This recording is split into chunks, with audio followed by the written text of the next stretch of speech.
جو شخص اللہ تعالیٰ کی ہدایت کے سوا کسی اور طریقے سے ہدایت طلب کرے وہ گمراہ اور اس کی طلب بے بنیاد ہے۔ جس شخص نے دین کی چادر پہن لی اس نے ہدایت پائی، اور جس نے صبر اور یقین کا لباس پہن لیا اسے ہدایت کی نعمت ہاتھ آئی۔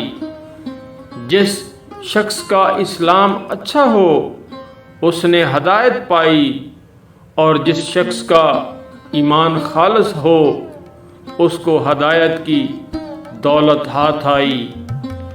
اس شخص کے لیے بڑی خرابی ہے جو گمراہی میں حد سے بڑھ جائے اور ہدایت کی طرف توجہ نہ کرے، اور اس شخص کے لیے سخت خرابی ہے جس پر غفلت غالب آ جائے اور آخرت کے سفر کو بھول جائے اور اس کے واسطے تیاری نہ کرے۔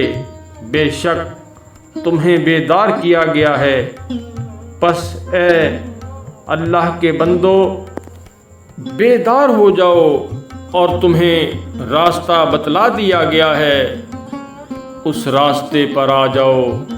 تحقیق جو شخص ہدایت کا طلبگار ہو وہ راہ حق کو پا لیتا ہے، اور جو اپنی رائے پر بھروسہ رکھے وہ ضرور بھٹک جاتا ہے۔ منصف آدمی کے سوا کسی سے بات چیت نہ کر، اور طلبگار ہدایت کے سوا کسی دوسرے کو ہدایت نہ کر۔